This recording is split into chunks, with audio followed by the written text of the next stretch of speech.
And today we ask ourselves the question, does a lack of bearings have any bearing on a fidget spinner's ability to spin?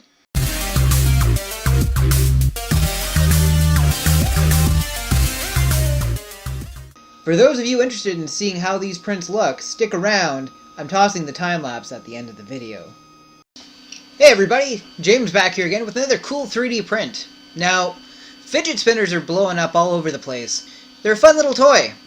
I was curious how far 3D printing had come in being able to produce the bodies for them. So I started digging around on Thingiverse and was kind of blown away by what I found. You see, somebody over there had designed a 3D fidget spinner that requires no bearings whatsoever and comes right off the print bed ready to go. So this is the first one I printed. It's printed in blue PLA, the first layer done at 200 degrees, and every remaining layer done at 180 degrees, onto a bed heated to 80 degrees using hairspray. And it did require a little bit of post cleanup. The bottom layer had fused slightly, so none of them were ready to spin coming off the print bed, but after taking an X-Acto knife and just trimming around the edges, we were off to the races.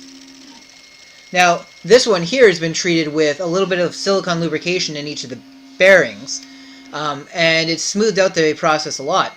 But when I printed the second one, which is this one printed in this green PLA, I didn't want to have to do the cleanup after the fact, so I went ahead and printed it on a raft. As soon as I peeled off the raft, we were again ready to go. This one's been treated with a little bit of argon oil rather than the silicone lubrication, and it lasts just about as long, but it is a bit louder than the other one was. I suspect it'll get better as it's played with and it's worn in, as the blue one's had a little bit more mileage put on it. Now the cool thing about the green one is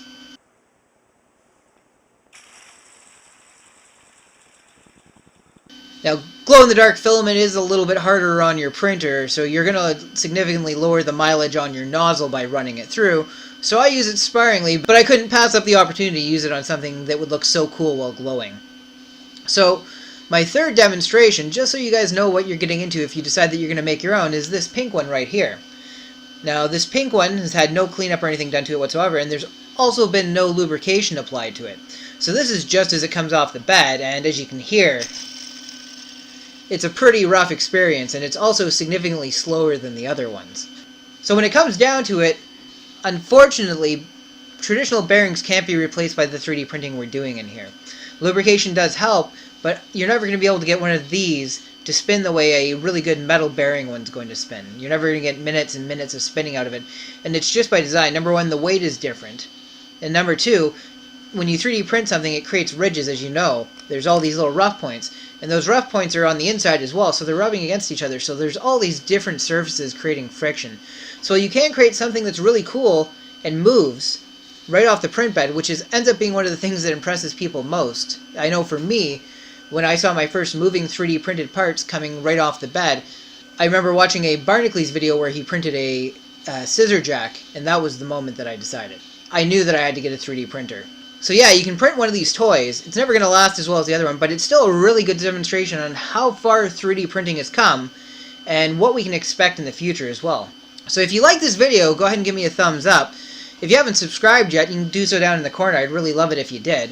If you have a suggestion for something for me to print in the future, toss it in the comments below. I'd be glad to give it a shot.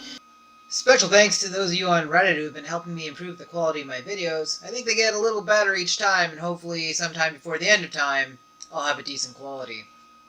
And as always, thanks for watching. I'll see you again next time.